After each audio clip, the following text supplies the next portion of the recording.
বুধবার শ্রী শ্রী রাম ঠাকুরের অনুষ্ঠান ছিল আমার বাপের বাড়িতে, তা সেখানেই কিন্তু গিয়েছিলাম আমরা। প্রত্যেক বছরই আমাদের এই অনুষ্ঠান হয়, আর এই অনুষ্ঠান আমার বাবা, কাকা, জ্যাঠা সবাই মিলে একসাথে করে। আর এই যে ভোগ দিচ্ছে মা ঠাকুরের সামনে, আর এই ভোগটাও কিন্তু একসাথেই রান্না হয়েছে। আর রান্না হওয়ার পরে ভোগ বেড়ে বেড়ে সবার বাড়ি বাড়ি মানে পৌঁছে দিয়েছে, যেহেতু সবার বাড়িতে এই ঠাকুর সিংহাসনে বসে আছেন তার জন্য।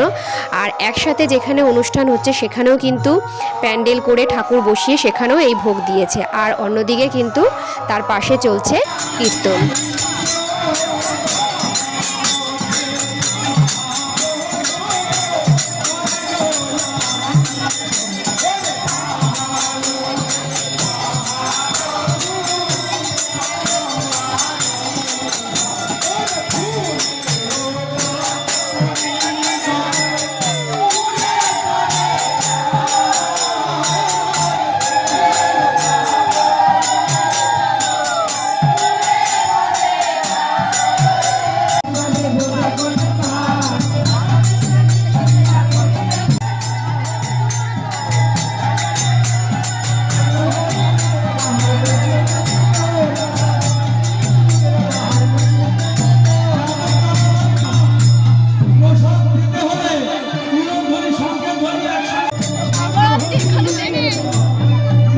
কীর্তন শেষ হওয়ার পর কিন্তু ঠাকুরের সামনে যে ভোগ দিয়েছে সেই ভোগটা কিন্তু মাখা হচ্ছে, প্রসাদ হিসাবে আমরা সবাই নেব।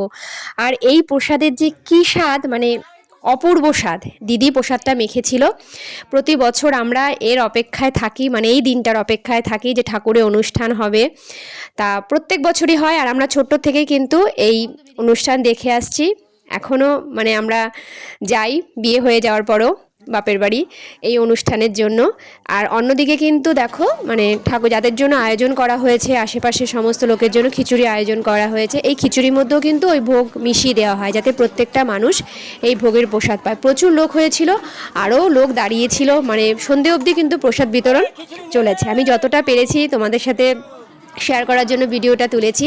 আর প্রসাদের স্বাদও কিন্তু দারুণ হয়েছিল, প্রত্যেকেই মানে বলেছে। আর দেখো প্রত্যেক লোক বসে আছে, মানে পুরো মানে ভরে গেছে, রাস্তা জুড়ে লোক বসেছে প্রসাদ নেওয়ার জন্য। প্রত্যেক বছরই এইরকমই লোকজন হয়।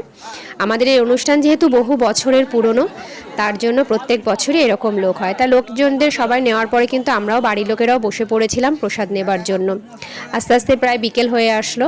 তা এই যে প্রসাদটা খিচুড়ি, এই প্রসাদটাও কিন্তু ভীষণ স্বাদের হয়। খিচুড়ির সাথে কিন্তু ছিল একটা তরকারি, তার সাথে পায়েসও ছিল, প্রত্যেকের জন্যই ছিল। তা যেহেতু বেলা হয়ে গেছিলো ওর জন্য আমি খিচুড়ি আর তরকারি কিন্তু নিয়েছিলাম, পায়েস আর নেইনি। খিচুড়িটা একদম গরম গরম ছিল। ভিডিওটা কেমন লাগলো অবশ্যই কিন্তু কমেন্টে জানিও।